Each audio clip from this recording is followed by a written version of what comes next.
Hello friends, welcome back to the channel.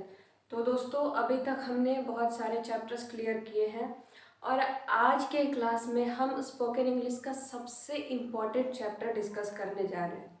तो important chapter ये कैसे है दोस्तों, जैसा कि आप भी सोच रहे होंगे कि ऐसा क्या इम्पॉर्टेंट है, जबकि हमने स्पोकन इंग्लिश के क्लासेस के लगभग सारे चैप्टर्स क्लियर कर लिए हैं। तो दोस्तों, हमने अभी तक स्पोकन इंग्लिश के सारे क्लासेस क्लियर कर लिए थे। पार्ट्स ऑफ अ स्पीच हो, एसे राइटिंग हो, एवरीथिंग वी हैव क्लियर। तो आज हम क्या देखेंगे कि एक्चुअली हम जो पढ़े हैं, जो भी चैप्टर्स पढ़े हैं, उसको इम्प्लीमेंट कैसे करेंगे, कैसे यूज़ करेंगे, कहाँ पे यूज़ करेंगे। ठीक है, जैसे कि हम लोगों ने पार्ट्स ऑफ अ स्पीच पढ़ा, उसमें हमने क्या क्या पढ़ा था? Noun, pronoun, verb, adverb, adjective, interjection, conjunction. ठीक है, ये सब पढ़ा था। तो ये सारे हमने पढ़ लिए थे, ये सारे चैप्टर्स। अब हमको ये देखना है कि हम उसका यूज़ कैसे करेंगे, ताकि हम इंग्लिश के लैंग्वेज में एक दूसरे से कम्युनिकेट कैसे कर सकते हैं। ठीक है, तो हमको जब इंग्लिश में बोलने की, आप ये हम जो पढ़ा रहे हैं, आप जो पढ़ रहे हैं वो क्यों पढ़ रहे हैं? इंग्लिश बोलने के लिए।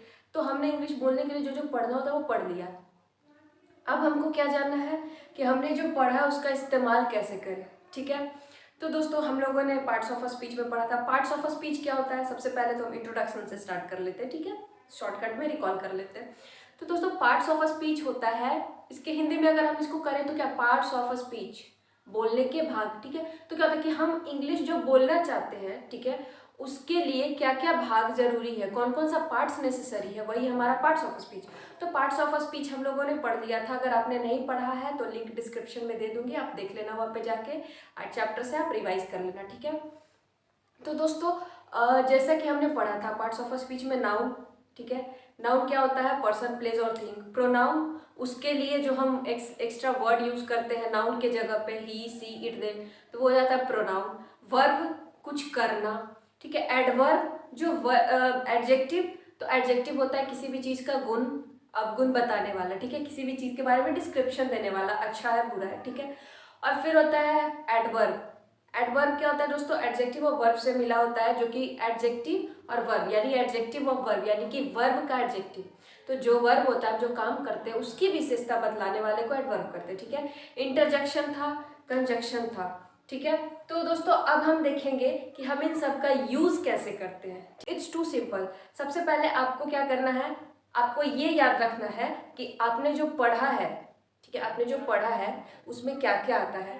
तो हमने नाउन ले लिया, चलिए हम ट्राई करते हैं सेंटेंसेस बना के। ठीक है, तो हम एक नाउन ले लेते हैं। नाउन में आप कोई भी नाम ले लीजिए। ठीक है, राम। ठीक है, ये हमारा नाउन है, राम। अगर हमको इसके लिए प्रोनाउन बनाना पड़े, ठीक है, हमको इसके लिए कोई प्रोनाउन बनाना पड़े, तो हम ही बना सकते हैं एज पर द सेंटेंस। ठीक है, तो हम इसके लिए ही प्रोनाउन बना लेंगे। ठीक है, जिसकी अभी कोई यूज नहीं रखेंगे, जिसका अभी कोई यूज नहीं है। अभी फिलहाल हम राम से काम चलाते हैं। तो यहाँ पे आपने देखा राम एक नाउन है। ठीक है, अभी दोस्तों, हम अब एक ऑब्जेक्ट ले, राम सब्जेक्ट है। ठीक है, अभी आप कोई ऑब्जेक्ट ले लीजिए।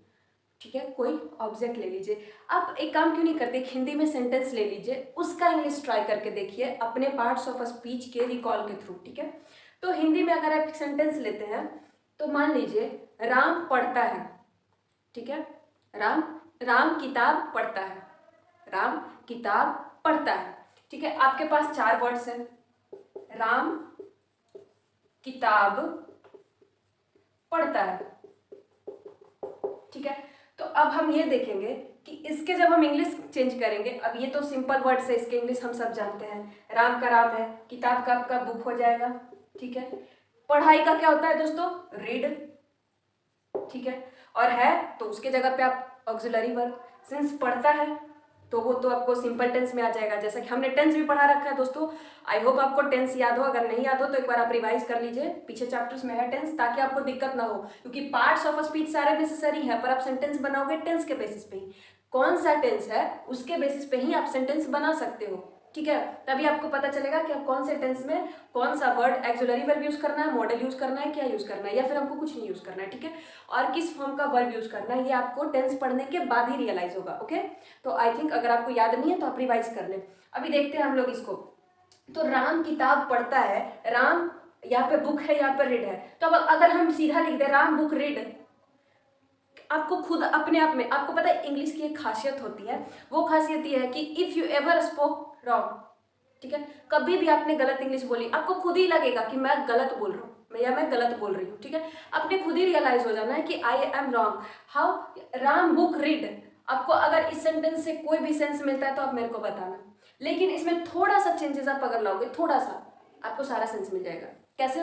राम रीड बुक, अगर हम रीड को इधर करें, बुक को उधर करें, ठीक है, राम क्या करता है, राम हमने सब्जेक्ट पहले ले लिया, और किताब क्या हो जाएगा दोस्तों, बुक, सॉरी, बुक आपका क्या हो जाएगा, ऑब्जेक्ट, ठीक है, इतना तो आपको भी पता है। राम हो गया आपका सब्जेक्ट यानी कि संज्ञा, किताब हो गया आपका ऑब्जेक्ट, और पढ़ाई हो गया आपका क्रिया, वर्ब। तो अब दोस्तों हम जब सेंटेंस बनाएंगे इसका, तो यहाँ पे आप देख रहे हैं क्या, राम आ गया यहाँ पे। अब राम क्या करता है, किताब पढ़ता है, ठीक है, तो बुक तो आपको लाना ही लाना है, इसमें नेसेसरी है ना, तो बुक तो आना ही आना है आपको, ठीक है। तो राम और बुक, अब राम क्या करता है बुक के साथ, बुक के साथ क्या करता है, पढ़ाई करता है, तो राम रीड बुक, ठीक है, राम रीड बुक। मैंने जैसा बताया उसके हिसाब से आप ये बना सकते हो, ठीक है, लेकिन इसमें आपको थोड़ी सी गलती लग रही है, आप सोच रहे होंगे ये है जो है इसका कहाँ गया, ठीक है, ये है कहाँ गया। तो अभी हम देखते हैं दोस्तों, हमने अभी भी कहा कि टेंस का आपको रिवाइज होना जरूरी है इसके लिए। तो दोस्तों राम सिंगुलर है, ठीक है, राम इज अ सिंगुलर। तो जब राम सिंगुलर है तो हमने पढ़ा है कि जब सब्जेक्ट सिंगुलर हो, ठीक है, जब सब्जेक्ट सिंगुलर हो तो वर्ब भी सिंगुलर होगा, और जब सब्जेक्ट में, ठीक है, जब सब्जेक्ट सिंगुलर हो और सब्जेक्ट में एस ना हो तो वर्ब में एस डेफिनेटली लगेगा, ठीक है, ठीक है। तो राम रीड्स बुक, ठीक है, राम सिंगुलर है तो रीड्स, सिंगुलर वर्ब में दोस्तों एस लगता है और प्लूरल वर्ब में एस नहीं लगता है, ठीक है। सिंगुलर में जैसा कि हमने सुना है कि जैसे हमने पढ़ा ना कि कोई भी चीज जब प्लूरल होता है तो उसमें एस और ईएस लगता है, वर्ब का उल्टा है, जब ये प्लूरल होता है तो एस और ईएस नहीं लगता, जब ये सिंगुलर होता है तो एस और ईएस लगता है। और सिंगुलर सेंटेंस, सिंगुलर सब्जेक्ट के साथ सिंगुलर वर्ब, और सिंगुलर वर्ब में एस लगा, राम रीड्स बुक। अब आपको चला ये है यहाँ आ गया, ठीक है, ये है यहाँ आ गया, टू सिंपल। ये आपका क्या चीज का सेंटेंस है, राम पढ़ता है। तो आप सेंटेंस का फीचर देखें, ठीक है, इस सेंटेंस का स्ट्रक्चर देखें तो आपको पता चलेगा कि ये किस टेंस का सेंटेंस है, ठीक है। आप अपने मन में सोचिए थोड़ा सा, ये किस टेंस का सेंटेंस है, ये सेंटेंस है दोस्तों सिंपल टेंस, सिंपल प्रेजेंट, ठीक है, पढ़ता है, ठीक है, प्रेजेंट में है तो, और सिंपल है क्योंकि यहाँ पे सिंगुलर है, प्रेजेंट में है, ठीक है, वर्ब भी P1 है, सिंगुलर में है तो ये प्रेजेंट है, सिंपल प्रेजेंट है, ठीक है। इसको जरा सा चेंज करेंगे आप, ये पास्ट हो जाएगा। कैसे? राम किताब पढ़ता है और राम किताब पढ़ रहा है, ठीक है। अभी आपको देखो ये जो हुआ इसमें थोड़ा सा चेंजेस क्या लाएंगे, राम रीड्स बुक, ठीक है, और राम किताब पढ़ रहा है, तो जैसा कि इसका स्ट्रक्चर सिंपल प्रेजेंट वाला है, लेकिन हम इसको प्रेजेंट कंटिन्यूअस में जब चेंज करना चाहेंगे तो Ram is reading book, Ram किताब पढ़ रहा है। अगर आपको ये समझ में नहीं आ रहा है चेंजेस, तो आप एक बार टेंस को जरूर याद कर लीजिएगा, टेंस को एक बार फिर से रिवाइज कर लीजिएगा, नीचे लिंक डिस्क्रिप्शन में दे दूंगी मैं। तो दोस्तों जब भी आप इसको, अगर आपके पास टेंस जरा सा भी याद है, अगर आप में से किसी को भी टेंस याद है तो आप ये नोटिस करेंगे कि आपको ये बिल्कुल सही समझ में आ रहा होगा, ठीक है। आपको कुछ नहीं करना है, जो आपके हिंदी के सेंटेंसेस है ना उससे आपको वर्ड्स निकालना है, ठीक है। किताब का बुक, पढ़ना का रीड, राम का राम, तो आम का मैंगो, इस तरह से पेन का कलम का पेन, ठीक है। जो भी आपके वर्ड्स होंगे हिंदी में, सबसे पहले आपको उसका इंग्लिश वर्ड निकालना है, ठीक है। और इंग्लिश वर्ड निकालते ही आप उसको अरेंज कर लेंगे जरा सा। जब आपके पास वर्ड हो गया, इसका बहुत सिंपल तरीका है, सबसे पहले हिंदी सेंटेंस से इंग्लिश वर्ड निकालें, ठीक है। वर्ड निकालने के बाद टेंस के हिसाब से जज कर ले। जैसे राम किताब पढ़ता है, सिंपल प्रेजेंट का था, राम किताब पढ़ रहा है, प्रेजेंट कंटिन्यूअस का है, राम किताब पढ़ रहा था, पास्ट कंटिन्यूअस का है, ठीक है। मुझे ये सब क्यों याद है, क्योंकि मैंने उसको याद कर रखा है, तो अभी याद कर लो, बहुत आसान पड़ेगा उससे।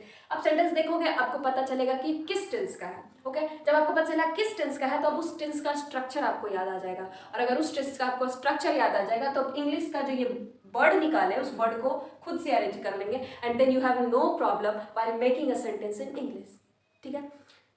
आई होप आपको ये समझ में आ गया होगा, ये मैंने सिंपल एग्जाम्पल दिया है, ठीक है। तो इस तरह से आपको कुछ नहीं करना है, बस हर दिन एटलीस्ट ट्राई कीजिए कि आप टेंस सेंटेंसेस को इस तरह से वर्ड्स निकाल के उसके बाद टेंस का स्ट्रक्चर सोचिए, और टेंस का स्ट्रक्चर सोच के उसके स्ट्रक्चर के हिसाब से, उसके रूल के हिसाब से एक सेंटेंस बनाने की कोशिश करें, ठीक है। आप एक सिंपल, अब ज़्यादा नहीं, हर दिन 12, मतलब टेंस के 12 फीचर्स हैं, 12 स्ट्रक्चर्स हैं, प्रेजेंट का 4, पास्ट का 4, फ्यूचर का 4। अगर आप तीनों टेंसेस में 4 बनाते हैं तो आप डेली 12 सेंटेंसेस अगर आप बनाएंगे नए नए टेक्निक से, कोई सिंपल कोई टफ, तो आपको बहुत अच्छे से समझ में आ जाएगा कि कैसे बनता है, ठीक है। और दोस्तों अगर आपको जब ये सब हो जाता है तो कुछ लोगों को प्रॉब्लम होती है कि वर्ड्स नहीं मिलते, राइट। कुछ लोगों को यहाँ पे वर्ड्स नहीं मिलते हैं, वर्ड्स में प्रॉब्लम होता है, तो उसके लिए इट्स टू सिंपल। अगर आपने 10th तक, अगर आप बेसिक में से हैं, अगर आप हायर क्लासेस के हैं तो आपको पता चलेगा कि मतलब मान लीजिए कि आप बेसिक क्लासेस में, ठीक है, 1 to 10th में से, तो आपके पास ऐसे ऐसे वर्ड छोटे मोटे होंगे। और अगर आपको बड़े बड़े वर्ड्स चाहिए तो एटलीस्ट आप ट्राई करें कि आप कोई एक ऑफलाइन डिक्शनरी यूज़ करें और उससे आप 10-10 वर्ड डेली रिकॉल करें, ठीक है। अगर आप 10-10 वर्ड भी डेली याद करोगे तो एन ईयर हैज़ 365 डेज, और अगर 365 डेज में आप 10 वर्ड डेली रिमेंबर करोगे तो मेरे ख्याल से आप 3650 वर्ड्स याद कर लोगे एक साल में, और इतना आपके लिए बहुत है, ठीक है। तो इस तरह से आप ट्राई करो कि आप डिक्शनरी से आप कोई भी एक ऑफलाइन डिक्शनरी डाउनलोड कर लो। ऑनलाइन मत करना, ऑनलाइन करने में आदमी पढ़ नहीं पाता।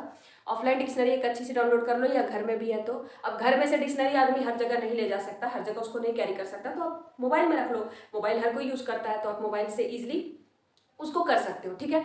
तो जब भी आप के पास डिक्शनरी होगा, आप वर्ड रिमेंबर कर लोगे तो फिर आपको और इजी लगेगा, क्योंकि जैसे ही आप सेंटेंस पढ़ोगे आपको वर्ड्स मिल जाएंगे, वर्ड्स मिल जाएंगे, आप इजीली कन्वर्ट कर लोगे। तो अभी आपको समझ आ गया होगा कि हम कैसे किसी भी सेंटेंस का इंग्लिश, ठीक है, ट्रांसलेट कैसे कर सकते हैं। और if you have translated it, you are expert.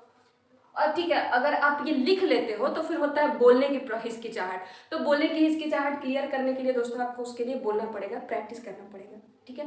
ज़्यादा नहीं, अगर आप गलती भी बोलते हो तो बोला करो, रुका मत करो, कोशिश करो कि आप बोलते रहो ताकि सामने वाला गलती पकड़ के आपको सुधारे और आपको इम्प्रूवमेंट मिले, ठीक है। तो आज के लिए दोस्तों इतना ही। आई होप आपको सेंटेंस क्लियर करना हो गया। पहले आप सिंपल सेंटेंसेस को क्लियर करें टेंस के स्ट्रक्चर याद करके, तो जैसे ही आप एक एक सेंटेंस क्लियर करने लगेंगे आपको समझ में आ जाएगा, ठीक है। तो दोस्तों यहाँ आज के लिए इतना ही। अब अगले क्लास में हम लोग देखेंगे कि किस तरह से हम लोग इसको लिख लेने के बाद बोलने पे कैसे यूज़ करते हैं, ठीक है। Thank you. तो अगर आपको वीडियो पसंद आई हो तो लाइक कर दे और सब्सक्राइब कर दे और अपने दोस्तों के साथ शेयर करना ना भूलें।